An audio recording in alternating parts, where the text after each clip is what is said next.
ہمیں خاص طور پر ان افراد کو یاد کرنا چاہیے جو اس پسندیدہ مہینے میں ہم سے ہمیشہ کے لیے دور ہو گئے۔ ہم جانتے ہیں کہ اللہ تعالیٰ دوسرے دن کے مقابلے میں ایک بڑی تعداد میں افراد جنت میں داخل کریں گے۔ یہی وجہ ہے کہ آج ہم بھی اس طرح شب 20 سے وابستہ افراد کو یاد کریں گے جنہوں نے ہمیں اس مہینے میں چھوڑ دیا تھا۔ رمضان المبارک رحمتوں اور برکتوں کے ساتھ شروع ہو چکا ہے۔ آپ دیکھ رہے ہیں پاکیزہ نیوز۔ اگر آپ نے ابھی تک ہمارے چینل کو سبسکرائب نہیں کیا تو آپ ہمارے چینل کو سبسکرائب کر دیں اور بیل آئیکن کے بٹن کو پریس کر دیں تاکہ آپ کو ہر نئے آنے والی ویڈیو سے آپ فائدہ اٹھا سکیں۔ پہلے نمبر پر ملکہ ترنم نور جہاں 1965 میں ملکہ ترنم کا لقب سے نوازا گیا، جس کے بدلے میں قومی ملی گیت گاتی تھیں۔ وہ قوم کو جہاد میں مبتلا کر دیا تھا، چاہے وہ ایک فوجی جنگجو ہو یا ایک پاکستانی عام شہری، وہ اپنی قوم کے لیے جان کا نذرانہ پیش کرنے کے لیے تیار تھا۔ نور جہاں کا انتقال 23 دسمبر 2000 کو ہوا، جس کا سبب دل کا دورہ پڑنا تھا۔ کراچی کے ایک نجی ہسپتال میں ہوا، مگر انتقال کے وقت رمضان کی 27ویں شب تھی، جس کے حوالے سے لوگوں کا یہ ماننا ہے کہ یہ بہت برکتوں والی رات ہے۔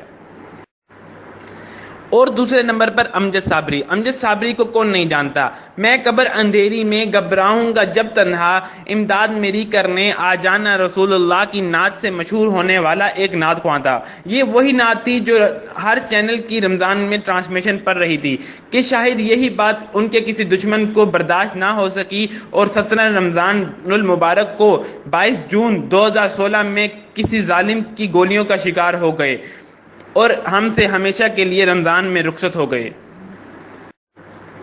اور تیسرے نمبر پر فرح جہاں زیب، ان کو خواتین کوکنگ شوز میں دیکھنے کی عادی تھیں۔ دوسرے لفظوں میں وہ ہر خاتون کی سہیلی اور ہر گھر کا حصہ تھیں، مگر اچانک وہ اسکرین سے غائب ہو گئیں اور ایک دن ان کے سوشل میڈیا پوسٹ سے لوگوں کو پتہ چلا کہ وہ کینسر جیسے موذی مرض کا شکار ہو چکی ہیں اور ان کے بچنے کے امکان بہت کم ہیں۔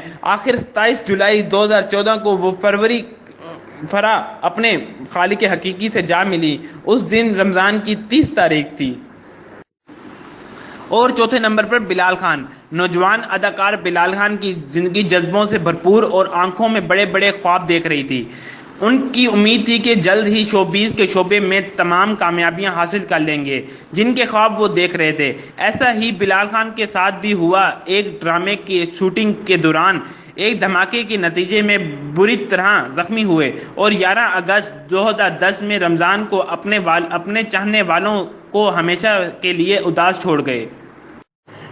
اور پانچویں نمبر پر عرفان خان، بالی ووڈ کے معروف اداکار عرفان خان، جن کا انتقال رمضان میں ہوا تھا۔ بڑی آنت کے آپریشن کے بعد اکیلا امبانی ہسپتال لایا گیا اور ICU میں داخل کر دیا گیا۔ ابھی 4 ہی دن پہلے عرفان خان کی والدہ سعیدہ بیگم کا 83 سال کی عمر میں انتقال ہوا تھا۔ عرفان خان ممبئی پھنسے ہوئے تھے اور والدہ کے جنازے میں شریک نہیں ہو سکے۔ وہ ویڈیو کانفرنس کے ذریعے آخری رسومات کا حصہ تھے۔